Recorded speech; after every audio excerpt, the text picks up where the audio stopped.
Welcome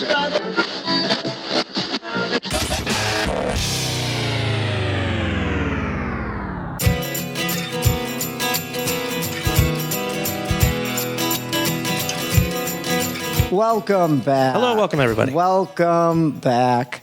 Welcome to another episode of the Guys Telling Stories podcast. I'm Rich Douglas. And I'm Bill Easton.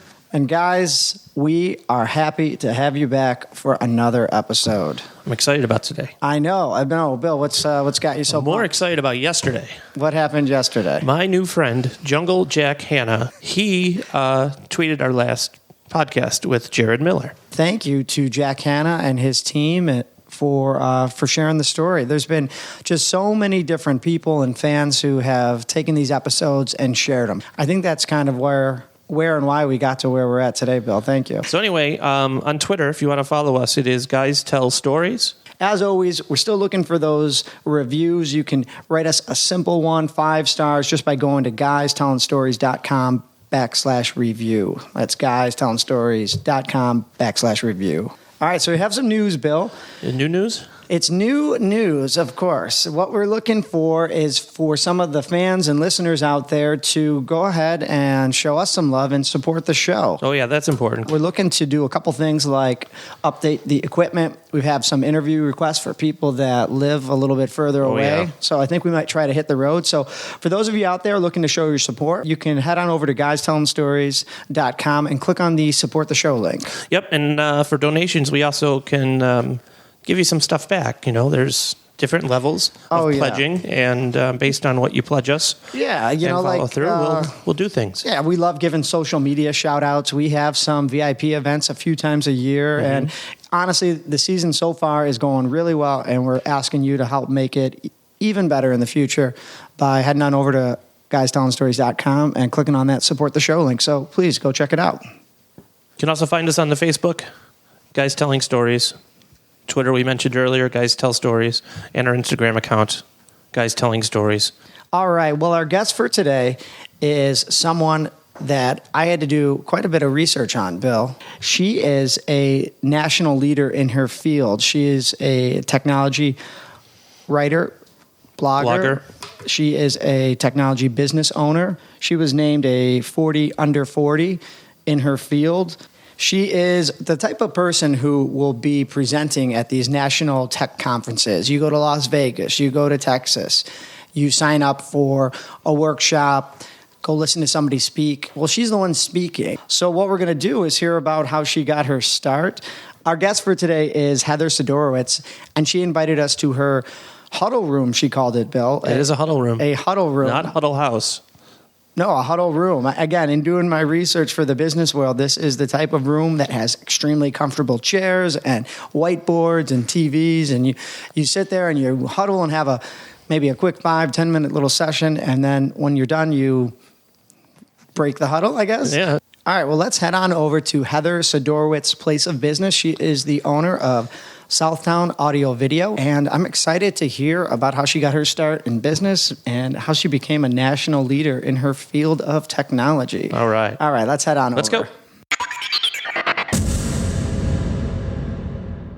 We are very excited for today's guest, president and owner at Southtown Audio Video.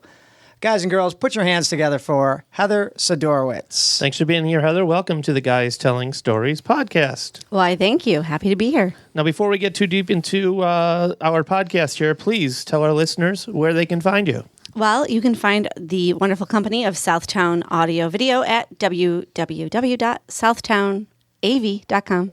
You can find me, Tech Chi. It's on Twitter, Tech_Chi, CHI. And, of course, on the other fun social medias like Facebook. Well, Heather, you gave us your Twitter because I know you do some writing on the side, and I'm sure we're going to get to that as well. But also, a lot of times with these podcasts, we like to bring it back to the beginning. So you've been in the technology world for over a decade. Where did you begin on your path? Here's my little known secret. I went to college for theater. Hello. I did. I was an actress. And it was fun. It was great fun, especially in college. About most of my way through college, I realized that I was not the best. And I did not want to live paycheck to paycheck. And I kind of panicked a bit at that point. What to do? What to do with your life? So I went to the business school and said, hey, I want to get a minor in marketing. And they said, no, too late. So I did some marketing, some business classes. I graduated with my theater degree. And my first job out of college was selling pagers. Remember pagers? Remember pagers? So I was outside sales. I had a territory. I would go door to door. I felt like Alice in Wonderland. Sometimes you would knock on a door of a decrepit old building and you would find it beautiful inside. Other times you would open a door to a beautiful building and you would find a guy smoking sitting on a bucket. So it was excellent experience. I recommend it for everyone who's going to do sales ever in their Tell me life. more about the bucket guy. I could, but then I'd have to kill you. Was he sitting bucket upside down, playing the bongos? Was he stuck in the bucket? Just sitting there, hanging out. Before we go too much further, I got to ask my buddy Bill over here. Bill, did you have a pager? No, I've never had a pager. I have never had a pager either. Because you're too young. You're both too young for pagers. Thank you. I appreciate that. You have, yeah. right? Was your first cell phone a flip phone? It was not. I've never had a flip phone. See? Too young. Hashtag too young. Hashtag too young. No, my first cell phone was almost like a block, almost looks like a hot dog bun. If you just took one out of the package that's kind of smushed. So the buttons are right there. Mm-hmm. There's no text messaging. There's no data. I think there's a little antenna on it. And it was, I think, like $46 a month, maybe $36. I can't remember. It's a steal now. I put a walkie-talkie in a hot dog bun and gave it to you. The Jesus, call me. truth comes out. Yeah. Let's get off pagers then and bring it back over to you. Where were you living during those days? How old are you? I was in my early 20s, and I lived Amherst, Buffalo-ish area. I got married in 2000, so it was around that time. From there, I ended up in development for a weird short stint, and I went to a home show and went through a booth of an audio video company, and in this booth, they had The Matrix playing. Now, you're not too young to remember The Matrix, right? It's a great movie. It's one of my favorites. So we know the scene where there's the big shoot up in the bus station and bullets are ricocheting off the building, and this scene is in surround sound at this audio video company. And people are like, the guys in there, wow. And I look to my left, and there's a 10-year-old-ish child with just bug eyes, because they don't understand that no one's really dying in the scene because they don't really exist. And they're just all bug-eyed, freaking out about this shooting scene. And I thought right there, I think I can do this, and I think I could do it better. Wow. It was my epiphany. And it was scary. It was scary. So my father, he started Southtown Audio Video in 1984. And I really had no interest. Right. My whole life I had no interest. But until that moment. And it's almost, maybe I was incepted. So I came to my father. We had dinner. My husband, my mother, my father, and I. And I said, I think I'd like to try this. And that's where it all began. I started, my office was inside a speaker room. I had a desk. It was from 1960. And went through every page of every magazine that came across and just started to learn and get a feel for the business. It sounds like Dad was already going. Were you working for Dad at that time when you had that small office and you were going through every page? Oh, yeah, absolutely. Because Dad had started, right? 1984. He was, when I came in, we did car audio. We were really a satellite company at that point. So it was some satellite installers, and they were going out a few times a day, putting satellite dishes up. That was a big time because local channels were then available with satellite dishes. So we would take that information, put it through. I mean, I think when there was maybe no computers, maybe one computer back then, and a bunch of picture tube TVs that if they were over 27 inches wide in size, I could not unload off a truck. Of course, yeah. I'd have to ask the guy to come back. He did not like that.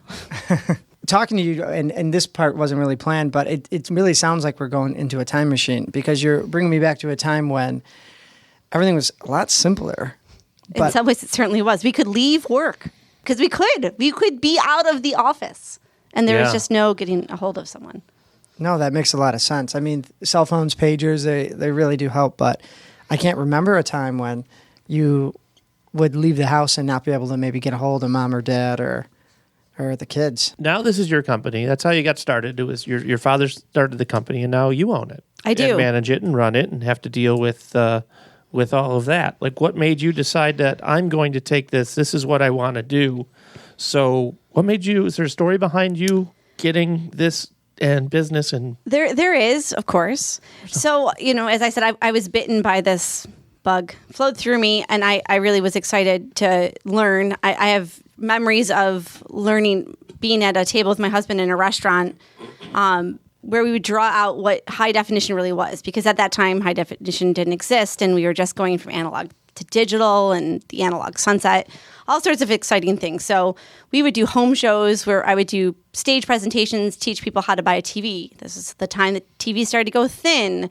So we went from picture tube TVs to what is an LCD, and we brought the first plasma to the Buffalo Home Show, where people would tell me stories like, I heard it leaks. I heard you have to refill it.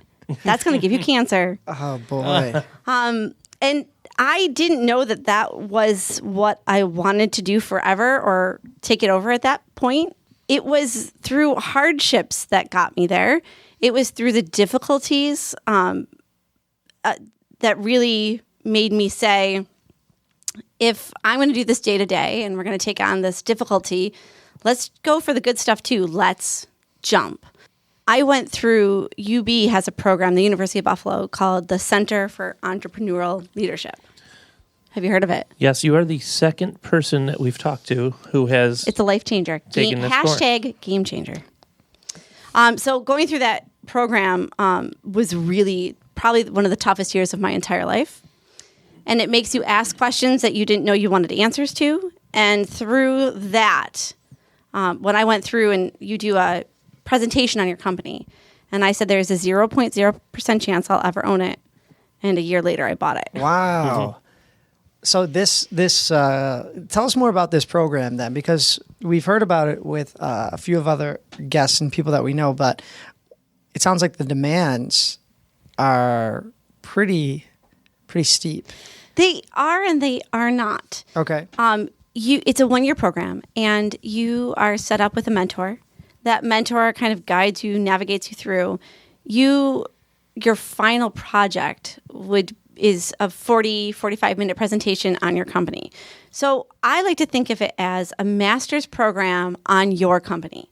So whether you are the owner, just a big decision maker, somebody might be the owner, family member, you have to do this hands-on study, and they ask you questions that you didn't know how to get the answers for. So when's the last time you saw a balance sheet? What does your profits and loss statement look like? What's your marketing plan? What's your exit strategy? And I remember with the exit strategies, people saying, I want to sell the company. And I thought, oh, you can't do that. You can't. I never knew that was even an option for people to build something for somebody else to buy. It just never occurred to me because you get so stuck in your day-to-day myopicness that you don't take that step back to see what's tomorrow look like. What does it look like when I retire? Right. What do you want? What do you want out of this thing called life? That's a much bigger picture to consider than, what you have going on the next 3 months. I always like to ask, and it gets different answers, but was there anybody that encouraged you to take that jump, to move from working for Dad to buying the company from Dad?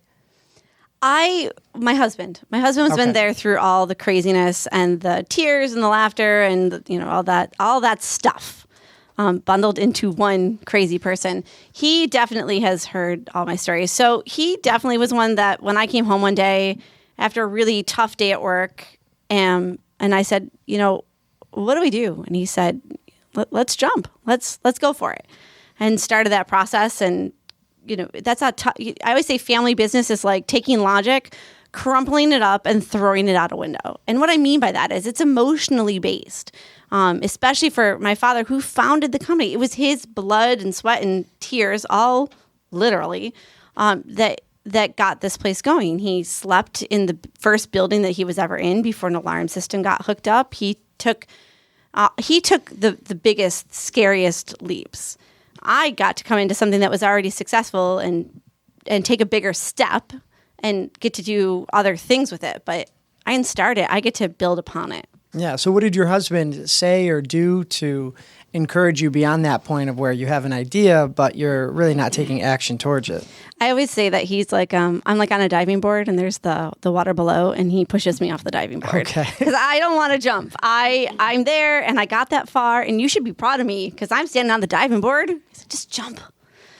So I think that's what it was. It was just being supportive enough and asking tough questions that sometimes I would get cranky about. And making sure that it was there. CEL was a huge piece of that too. Going through that program, you end up with almost a board of directors. They know all your dirty, dark secrets. They've heard your stories, you've heard theirs, and that becomes this great support group. So I could call and say, hey, I don't know what this means, or hey, I'm in this pickle, or hey, let's do some business together. That also was a huge piece for me to be able to move forward, for me to have the confidence. I never knew there was a talent in talking. Right. Bill used to bring this one up, but how about someone that discouraged you? Crushed your dreams. Crushed your dreams. And you don't have to name names, but was there that moment when someone told you weren't good enough? You can't do this. Or said you can't own do your own this, company. called you crazy. Did that ever happen to you? That absolutely happens. Yeah. And it does happen. And my song of that year, I purchased the company January 1st of 2014. My song of January 13th was Florence and the Machine, Darkest Before the Dawn. Shake It Up, right? Shake It Up. I know the song. Right? You know the song. You're singing in your head right now. Yeah, Shake It Up. It's your Devil on Your Back.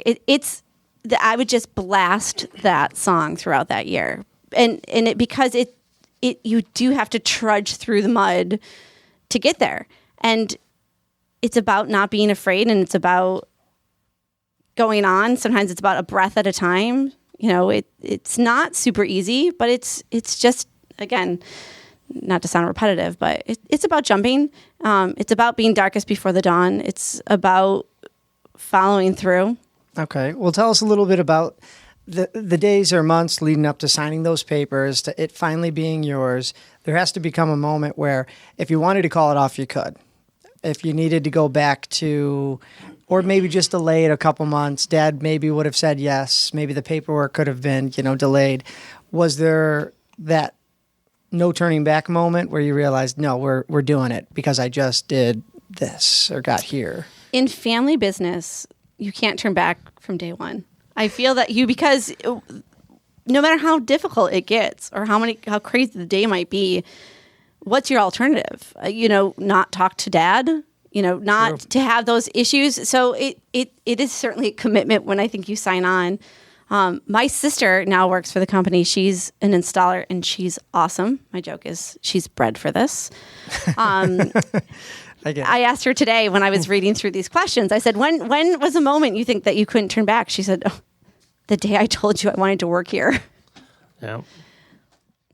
So I think, again, with family business, as soon as you decide emotionally to put yourself in there, or, she said work for the devil, I tried to convince her I was not. It's all uphill from there. Downhill, uphill. I'm going to ask Bill a little something. Your dad has his own business. Did you? Yes, he does. Did you ever feel recruited, or I guess I would say sucked in by obligated? The family? Yeah, obligated to. Never. What kind of business? He's an architect. Nice. He has a firm, and he started right out of college and worked hard. And when we were old enough to know that we eventually had to work for ourselves at some point, he discouraged becoming an architect. Thank goodness. I don't have a whole lot of artistic abilities. I'm colorblind. And so it was discouraged for me and my brother right out the get-go. And we were encouraged to do what we, find something we like to do and go do it. And I'm thankful that that's what he and Mom have prescribed for us as kids, because there is pressure, and anytime your parents do something, you feel that you always think about, well, what would happen if I would have done this, or what could I do to do it? But I'm happy that I'm not an architect, and he's happy that I'm not an architect, and he's still practicing, and he loves it. So it's what he wanted to do, and he did it, and I'm doing what I want to do. Well, that makes sense.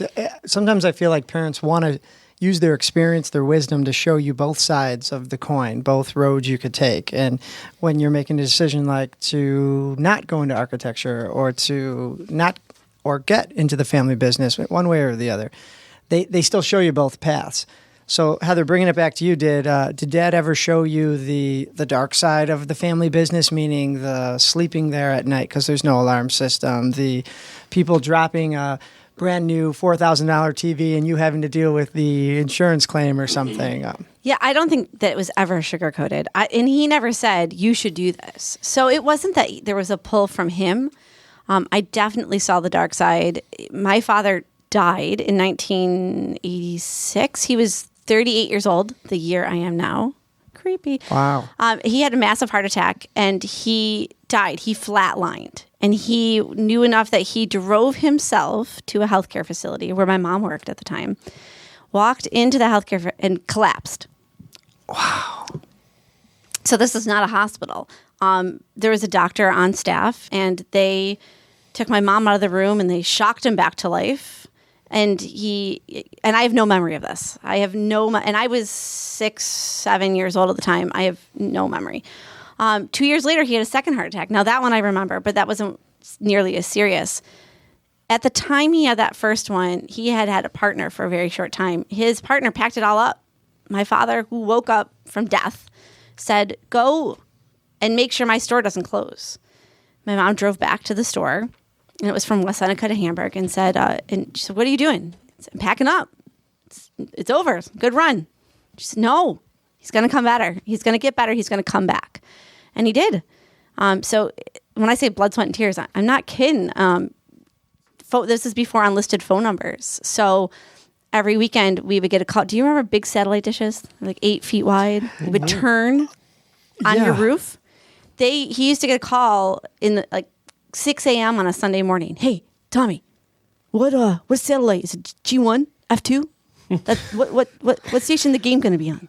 And we would get those calls all the time. And we had one of the first unlisted numbers when that became available. Okay, yeah. So there's some craziness certainly in the early years. That's funny. You can get anything on those.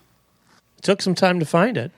You could get back feeds. I remember having the back feed to one of the wars when we were kids. Oh, I like the back feeds of the football.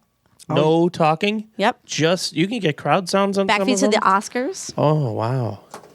Nice. All sorts of crazy stuff. Oh, those seem cool. There's still a few floating around. The really old house down the street, I think, has one in the backyard, but that old man never comes outside. Because he's watching his G2 satellite. Yeah. Well, Heather, we kind of went back in time a little bit, but it was really cool hearing about your dad. But if you speed it back up to after you bought the business, these past couple of years, has there been any sort of small defeat or challenge or obstacle that has sort of forced you to, I guess, pivot or adapt or just basically overcome to stay on your path? I like to call it the internet. That internet. So certainly in the residential side, we've become a very price-driven market. So how do you compete with that? A lot of that is we sell solutions versus product. So a Samsung TV to a Samsung TV, we can talk about price. But all the rest of the pieces that make it seamlessly float above your fireplace, that's what we provide. One of the other ways when you talk about pivoting is we've been doing a lot more commercial. So in 2014, 50% of our business was commercial, 50% residential. And here in 2015, as we close out, our commercial sales will overtake our residential sales. That's pretty cool. Yeah. Yeah. Buying a TV or a VCR or anything online is... VCR? To me, he did say VCR. To he me, went back in time again. Buying any of those things to me has always been price driven because I was somebody that had very little money to spend on a new TV or a DVD player. But now that I'm getting just a little bit more wiser, I think providing a solution to what if I don't want just a TV on my wall, I want a TV to be able to talk to my phone, to my speaker outside and to the other TV in my workout room. How do I make that work? I can come There to you go. you for That segment brought to you by Southtown Audio Video. Thanks, Rich. In adapting to the commercial world, any lessons for the future you want to keep in mind? So commercial world, the big lesson of I have to be conscious of how long terms are. So I had a healthcare facility, we'll call it, who said, we would love to do some business with you. It was just under $10,000. And they said, we'd love to do it. But just so you know, call day one, we don't pay for 90 days. Well, most of my terms would be I have to pay them back in 30 days. So if I buy a product from Rich, 30 days later, I have to pay him back. Because you could absolutely overstretch and be in a lot of trouble. So you have to set things up in, line of credit. And you really have to start reading that fine print that you really never paid attention. If you, as a customer, come in and you say, I want to buy a TV, I would say, Rich, give me 50% down. And then when I deliver it, you pay the rest. My risk is very low there. I didn't order the TV to give me the 50%. And then you gave me the rest before I delivered it. Not a lot of risk. But in the commercial world, when they become some of these bigger, larger companies that might not pay for 30, 60, or 90 days, you just have to be aware of what their terms are. You got to make sure you read that fine print to make sure that you don't get in over your head. And then in the meantime, because we play both sides, we're playing commercial and residential, and how much do you purchase because you're trying to estimate how many people are going to buy. That's not that bad of a defeat or obstacle, in my opinion. And let me qualify that. You are learning these lessons that seem to be a little bit more valuable than the frustration or stress in the moment that is temporary. It's awesome. I love my job. I love the potential every day when I come to work, when I park my car and I walk into the company. And I think, God, there's so much that can be done. This can be this amazing thing. We can change lives and not change lives in the way the doctor does. I get that. We're not trying to say that we are, but change lives and make it your day a little bit better. Come home from a tough day of work and turn some good tunes on as you pour a glass of wine. Be in a conference area where you have to plug something in or wirelessly and it's just there on the TV and it didn't cause you stress. Change lives that way. No, I will say that sometimes I go to bed and wake up at midnight and go, oh my God, what was I thinking? But it's all there. So looking ahead with the business, and more importantly, you, we're here to talk to you as well. Where do you see the business going? Let's say 5 years, 10 years, and then also for you, are you going to run this show to the end, or are you going to, you took that class, people sell businesses. They do sell businesses. I don't want to have one when I'm 60. So, and I said that to my father before I bought it from him. Just so you know, my intention is not to do this when I'm 65 years old. I want to have a good run. Certainly. I want to be profitable. I want to make my employees, I want them to do well. I want to help people out there in the world. If I could create it and not have to worry about all the rest that I just spoke of, I would step away at some point from the trenches of the day-to-day and do things like what we're doing right here. I love this part. I sit as a membership committee for one of my associations. I'm on a bunch of boards. If I can give back to the people who are just growing up in this industry, I think that would be really great. I would teach. I would love to teach. I taught my first class this year at CEDIA, which is our association, which wasn't really teaching. I moderated a panel. It's like cheat teaching. I'm comfortable enough to be on stage and to do that. So I think that I would take a step back, and who knows what the business will become. One thing we brought up at the start, but we didn't touch on at all, is you do some writing. It's online. I do.